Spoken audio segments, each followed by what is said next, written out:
7 minutos pasaron ya de las 11 de la mañana. Estamos en FM Asico de 105.9 MHz desde Bellavista, Corrientes, República Argentina.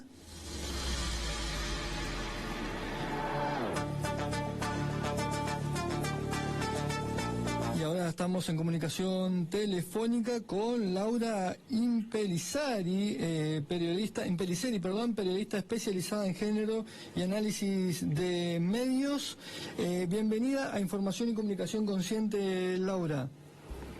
Hola, buen día a todos. ¿Cómo les va a los y las oyentes? ¿Cómo andan? Todo bien, espero que estén todos bien, obviamente quedándose en sus casas, pero quedarse en sus casas no es tan fácil para un sector y de eso queríamos hablar, Laura, contigo. Lamentablemente ha ascendido la triste estadística de los femicidios, ¿es así? Sí, lamentablemente hasta la fecha, yo cuando escribí la nota sobre femicidios, eran 12 los femicidios que había habido en todo el país desde que comenzó la cuarentena. Ahora subieron a 19. Pues fíjate, en una semana. En una semana subieron 7 mujeres asesinadas, el índice, ¿no? Una mujer asesinada por día, literalmente. La estadística da que cada 23 horas matan a una mujer. Y a las pruebas nos remitimos que de la semana pasada que yo hice la nota en donde hasta ese momento había un resultado de 12 femicidios desde el comienzo de la cuarentena, no desde el comienzo del año. Sí. Hago esta salvedad porque a veces puede parecer impactante o increíble el número. El tema es que es real. Hay 19 asesinatos de mujeres, 19 femicidios desde el 20 de marzo hasta la fecha. Es terrible lo que he decidido. Es impresionante, Laura. Por ahí saber un poco de las historias también es importante. ¿Podés analizarlo un poco, digamos, entre las edades de las chicas que fueron asesinadas? Mira, también... Sí, perdóname. No, es decir, también la cuestión de si tenían hijos... si estas personas que asesinaron fueron pareja o solo son exparejas, es decir, tratar de describirlo un poco para que el oyente sepa, digamos, el espectro, ¿sí?, del femicidio en Argentina. Es decir, que no queda solamente en una pareja, sino también en ex o en más, de hecho. Mira, uno de los últimos casos que yo más estuve leyendo fue el de Camila de Moreno, que tenía 26 años. Por lo general, las mujeres que son asesinadas oscilan entre los 20 y los 45 años. Por lo general, digamos, estamos hablando de una generalidad porque cada caso obviamente es particular, aunque el común denominador de todos los casos es que o son parejas, o fueron parejas, o quisieron tener alguna relación íntima con la mujer y la mujer se negó. No hablo de una violación, hablo de una relación de gente conocida. El femicida por lo general no es una persona que no conozca a la víctima, la conoce y bastante. Y por lo general las víctimas son víctimas no solamente cuando son asesinadas, sino que previamente lo fueron durante un tiempo prolongado por sometimientos, humillaciones, golpes, psicopateadas. Hay todo un trabajo. Yo siempre digo que no me quiero meter en terminología psicológica o psiquiátrica porque no lo soy. Yo soy licenciada en comunicación, soy periodista. Pero sí hay un patrón, hay un común denominador en el femicida que es la humillación, la psicopateada, el tratar de someter a la víctima a sus deseos, a sus necesidades y obviamente someterla a una vejación humana terrible, hasta el punto tal que no mide ningún tipo de consecuencia a la hora de cometer el asesinato. en este caso, por ejemplo, el de Camila, que fue hace un par de días, la chica tenía 26 años, era mamá de 2 hijos, quien la asesinó fue su expareja, y lo terrible de todo esto es que quien la mató lo dijo, porque la policía que estaba encargada de la investigación del caso de Camila no lo había encontrado, ni el cuerpo ni ninguna pista. Ajá. Entonces, también hay que hacer, más allá de que el psicópata está suelto, y más que nada hoy por hoy, que estamos en cuarentena, la víctima está prisionera, está presa en su domicilio con un psicópata al lado. Entonces, lo que hizo el Estado Nacional, desde la línea 144, que es la que pueden llamar todas las mujeres que presencian y están sometidas a un maltrato, a violencia de género, a violencia doméstica, tienen que llamar a ese número en cualquier punto del país. No solo, no es a nivel bonaerense o porteños. No. Muy buena aclaración. Sí, el 134, el 144, el 144, es una línea nacional que depende del Ministerio de Género y Mujeres, que está comandado por Elizabeth Gómez Alcorta. Después, cada una de las provincias, cada uno de los ministerios o secretarías de cada una de las provincias del interior ha propuesto un número o pasos, por ejemplo, de WhatsApp o mail, para que las mujeres en cuarentena que siguen sufriendo violencia de género puedan comunicarse con la Secretaría, con el Ministerio, y puedan incluso hacer hasta la denuncia por mail o por WhatsApp, como es el caso de Santa Fe, por ejemplo. Ajá. El caso de Santa Fe habilitaron una línea de WhatsApp y una casilla de mail para que la víctima haga la denuncia por esas vías, sacándole fotos a su DNI, por ejemplo. Ah, perfecto. Bueno, acá en Bellavista también hay una idea de eso. La verdad que ha funcionado bastante bien porque ha tenido resultados positivos. No se puede decir nombre ni nada por el estilo, obviamente, pero han podido recuperar a un par de familias en ese sentido, trasladándola a otros lugares, Claro, buscando, digamos, una mejor calidad de vida. Claro, porque también hay centros de mujeres que albergan mujeres en esta situación, porque hay mujeres que son víctimas en su casa y no tienen otro lugar a donde ir a vivir. Entonces también es bueno esto, saber que en la página del Ministerio de Género tienen un mapeo, hay una aplicación que se pueden bajar el celular gratuita, en donde tienen dependencias cercanas a su casa para poder ir personalmente a hacer la denuncia. Ajá. Bueno, en ese sentido, Laura, haciendo un poco retrospectiva, digamos, ¿cuán importante fue que se pueda generar este ministerio? Claro, es lo que siempre digo, ¿no? Con esta situación que estamos pasando ahora en la cuarentena. La violencia de género existe siempre. Hace algunos años, por suerte, pudimos empezar a visibilizarlo, más que nada desde el año 2018, si no tengo un mal registro, que es cuando comenzaron los organismos feministas a pedir la ley de aborto gratuito. Se sumaron un montón de situaciones también, de femicidios que se empezaron a visibilizar mucho más, y casualmente el Estado Nacional actual y el gobierno actual decidió poner un ministerio de género, que no es menor. Había secretarías, había dependencias, pero no había institucionalizado un ministerio dedicado a la problemática de la mujer en sí mismo.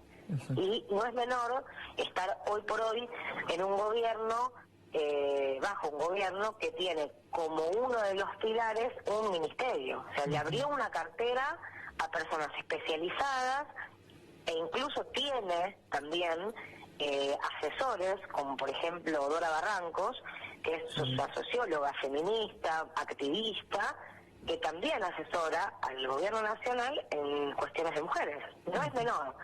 Menos mal que nos ha tocado esta situación tan terrible como es una pandemia, bajo un gobierno que por lo menos entiende que las mujeres también tenemos otras problemáticas particulares, Ajá.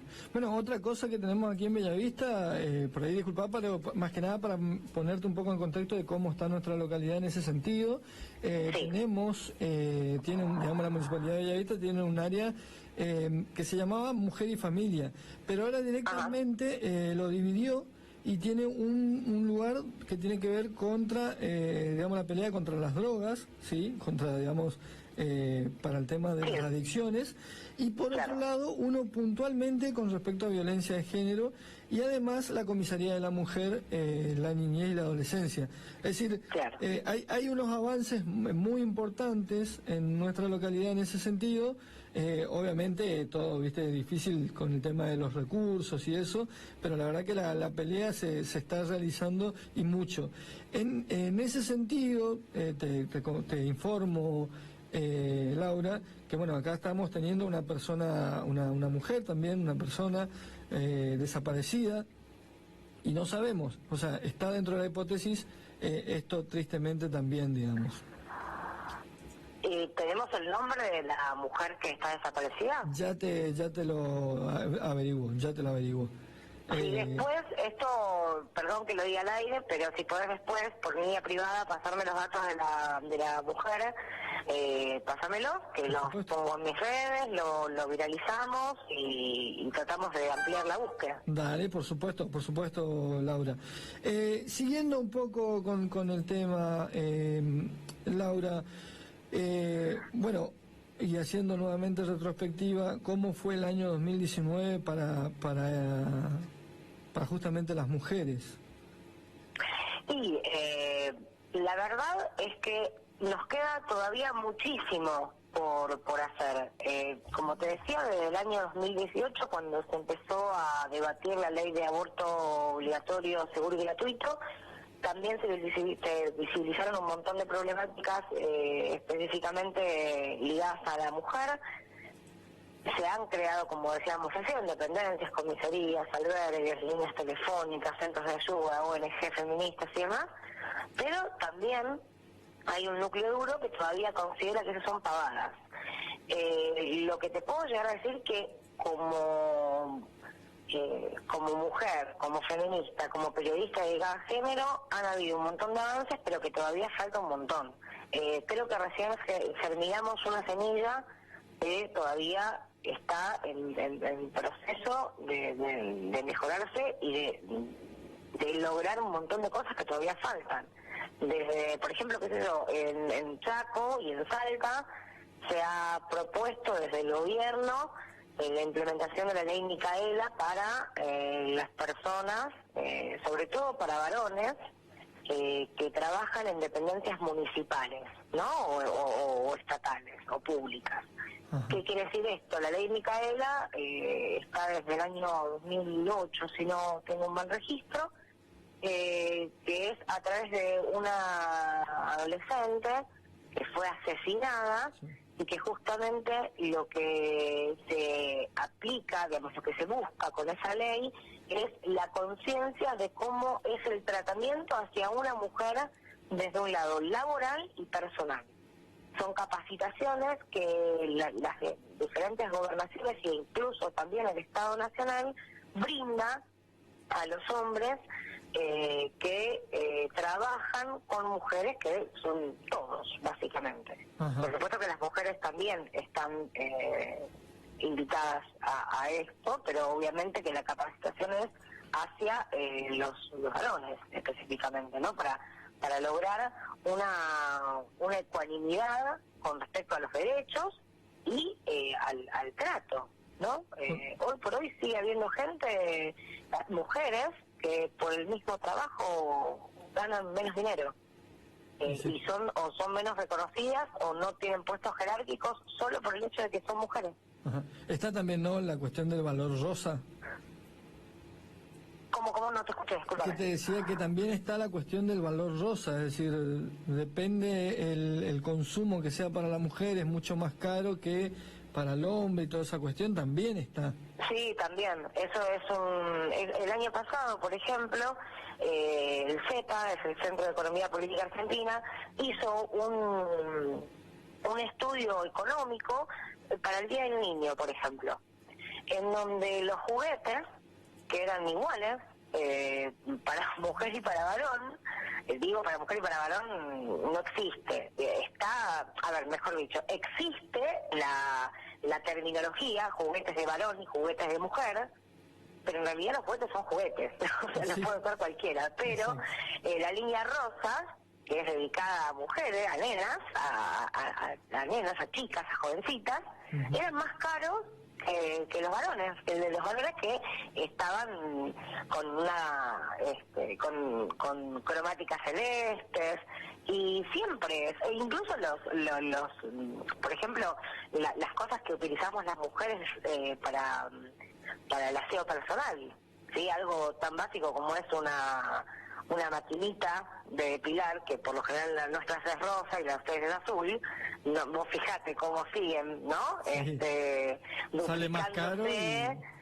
Sale más caro una destinada al uso de la mujer y otra destinada al uso del hombre. Exacto. Sigue habiendo cómo se replican, ¿no? Los estándares. Bueno, yo lo que te quería consultar también, Laura, es si hay digamos, dentro de este movimiento y de esta idea, si hay posibilidades de generar articulación directa con, por ejemplo, el Ministerio de Educación, para que en definitiva quede en las currículas escolares esta cuestión, ya como, no te digo una materia, pero cercano a ella. Sí, la verdad que estaría buenísimo. Eso es algo que a mí particularmente me excede. Te puedo dar una opinión personal que me encantaría que eso dentro, por lo menos, de la materia que es formación ciudadana, que en su momento, cuando yo era chica, cuando yo era adolescente, se llamaba educación cívica. Depende de los programas escolares de las distintas dependencias, se llamarán de una forma diferente. Estaría buenísimo que estuviese, como también estaría buenísimo que estuviese el análisis de medios como materia escolar, sobre todo, a ver, se puede adaptar a la primaria también, pero lo que sería, por ejemplo, análisis de medios en secundaria sería buenísimo que estuviese como materia y no la hay. Hay alguna cuestión así medio crítica dentro de lo que es prácticas de lenguaje o lengua o literatura, pero el análisis de medios en sí mismo no está como materia y también debería estarlo, al igual que el tratamiento de las diferencias que tenemos socialmente las mujeres con respecto a los varones también debería ser un tema escolar, por supuesto. Por supuesto. Bueno, de hecho, con respecto al tema de análisis de medios que vos decías, Laura, si bien en lengua está, sí, en lengua básicamente, se encuentra, todo depende del profesor que la dicte. Y ahí, en realidad todo depende del profesor que lo dicte, hasta matemáticas depende del profesor que lo dicte. Por supuesto, pero por ahí sí hay una obligatoriedad de enseñar tal contenido, no es lo mismo, ¿sí?, que dejarlo digamos, a libertad el hecho de cómo enseñar, por ejemplo, las prácticas del lenguaje. En definitiva, Seguro. Es decir, no es lo mismo que yo utilice un texto en el que hable de una persona asesinada a que hable de femicidio. No, seguramente, seguro, lógico. ¿Entendés? Es decir, entonces si vos por ahí lo dejás libre albedrío, hay personas que van a seguir hablando de asesinato. Sin embargo, claro, hay otros que van a hablar de femicidio. Algo que... Sí. De hecho, el tema, por ejemplo, el caso del COVID, y hablando un poco de análisis de medios el otro día, hablando en un taller que se hizo con FOPEA y la Organización Panamericana de la Salud, nos decía que justamente eso tenemos que decir, es decir, las personas afectadas por el COVID-19 y no los casos, es decir, no estigmatizar a las personas por tener COVID-19. Bueno, en esto también es así, ¿no?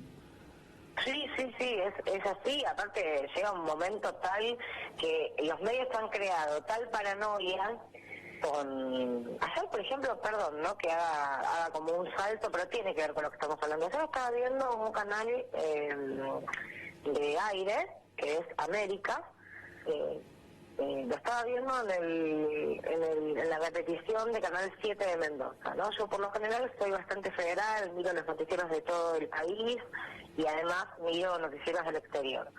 En este caso, el canal 7 de Mendoza tiene redifunden cierta programación de América. Y una periodista, que desconozco el nombre, estaba diciendo los nuevos, o sea, la placa decía, nuevos síntomas del coronavirus. Ajá. Sí. Y decía un montón de cosas, no sé, la placa decía eso y abajo decía ACV, qué sé yo, no me acuerdo ahora, me acuerdo de ACV y me acuerdo de un montón de cosas más. Y esa, cuando lo comentaba, cuando lo explicaba, ya tenía detrás una placa en pantalla gigante, y ella decía, esto no es que lo estamos diciendo sin responsabilidad, lo estamos diciendo con mucha responsabilidad porque fue publicado en una de las revistas más importantes de ciencia del mundo. Ajá. Nunca dijo cuál era la revista, y aparte tampoco explicó que esos síntomas que ella nombraba ahí no eran síntomas para saber si uno tiene o posiblemente puede tener COVID-19. Eran secuelas que le podía llegar a agarrar eventualmente a una persona que haya tenido el COVID-19. Entonces, realmente lo estaba comunicando de una forma totalmente irresponsable.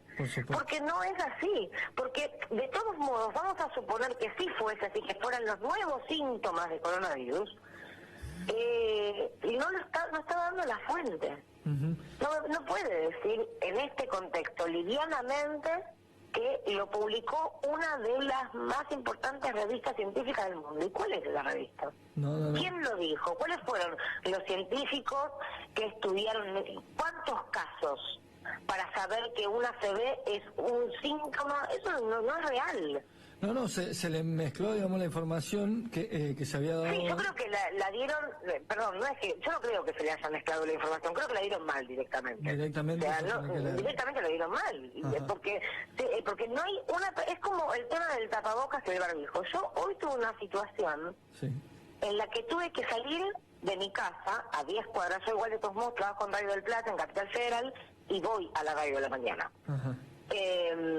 Pues somos, como todo el mundo sabe, somos uno de los servicios para la sociedad, que nunca tuvimos restricciones a la hora de salir a la calle y demás. Fue nuestro trabajo. Y hoy tuve que salir, yo tengo un almacén, yo vivo en un barrio, tengo un almacén a una cuadra para la izquierda y tengo un almacén a otra cuadra para la derecha. Lamentablemente yo vivo sola, tengo una gata y tuve que ir a comprarle el sanitario mineral, que es las piedritas que se le ponen en las literas para los gatos, y no había. Entonces tuve que ir a 10 cuadras de mi casa, donde es una avenida. La cantidad de gente que había en la calle transitando como un día normal era descomunal. Parecía que no había cuarentena. ¿Por qué? Porque estaban todos con tapabocas.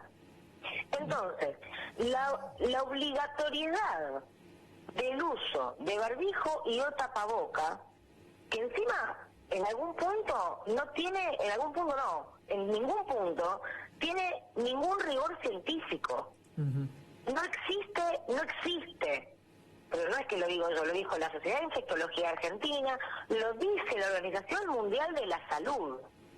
Pueden ingresar a la página oficial de la Organización Mundial de la Salud, a la Organización Panamericana de la Salud, al Ministerio de la Nación de la Salud de acá de Argentina, pueden ingresar a la Sociedad de Infectología Argentina, y no hay nadie que diga que usando un barbijo uno está exento de ser contagiado. No, por supuesto.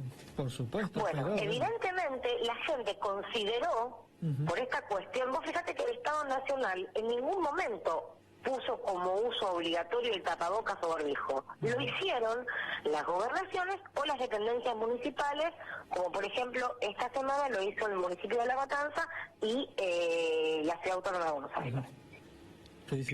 Y la verdad, haber habilitado o haber puesto el uso de tapabocas o barbijo obligatorio, evidentemente hizo que un montón de gente saliera a la calle como si nada.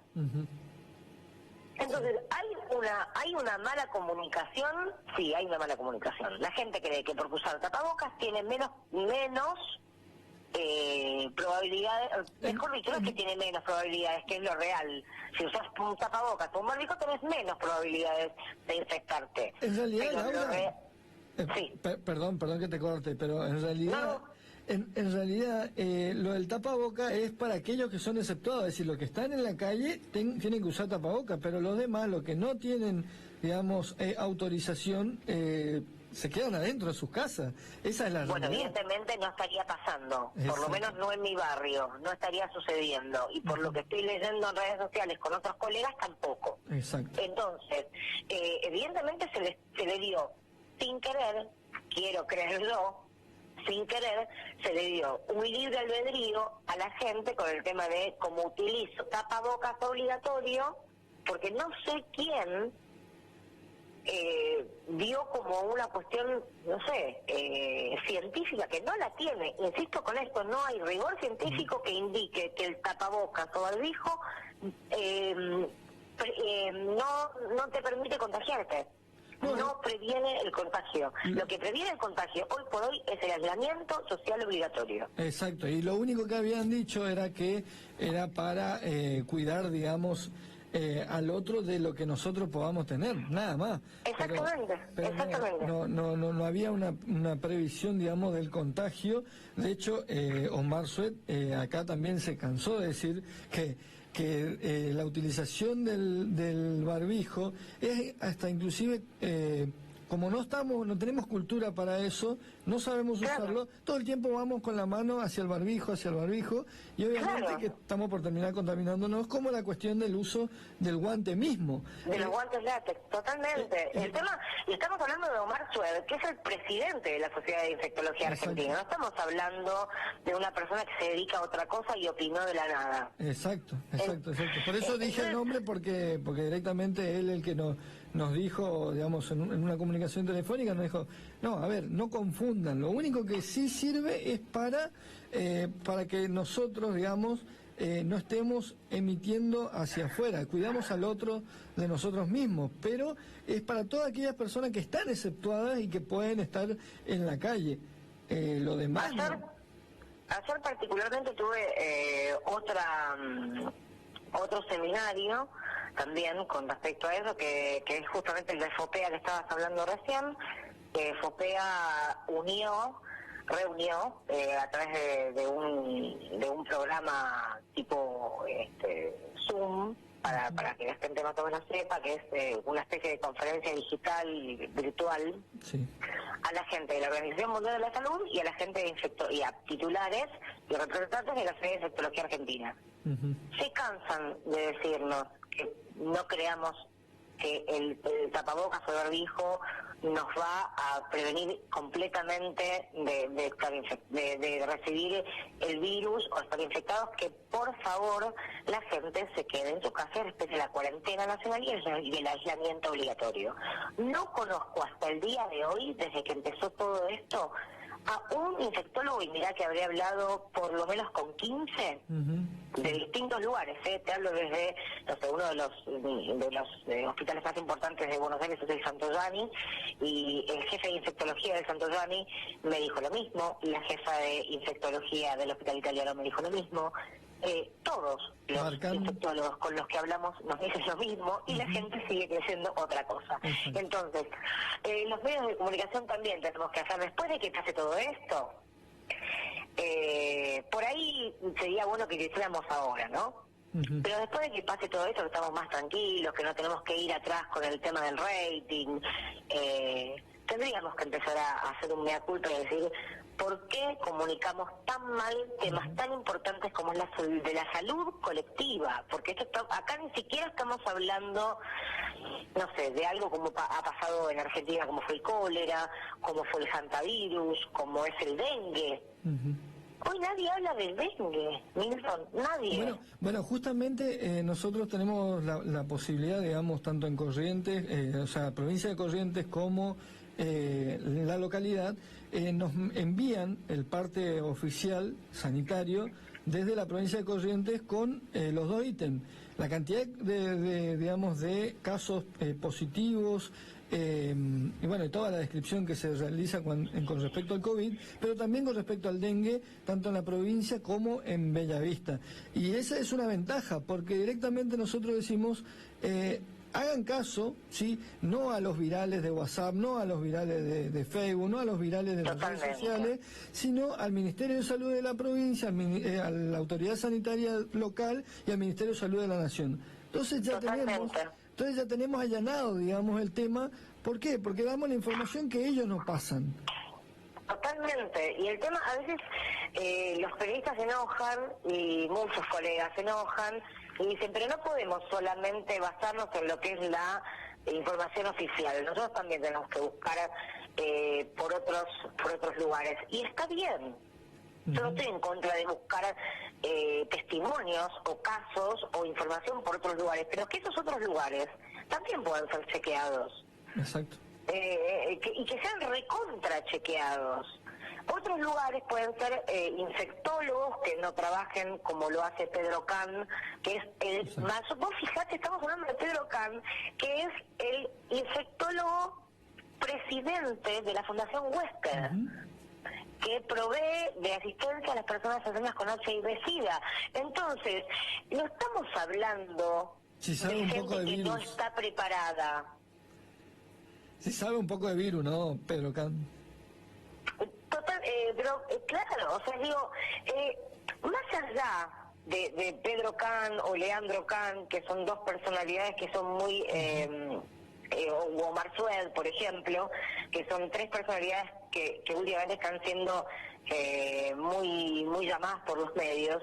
Hay un montón de infectólogos que por ahí no son los mediáticos y no son conocidos, que también podés llamarlos y podés charlar con ellos y verificar y chequear la información que no la da el Ministerio de la Nación de la Salud. Pero por favor, chequémoslo. Lo que ayer te contaba que hizo la periodista de América está mal.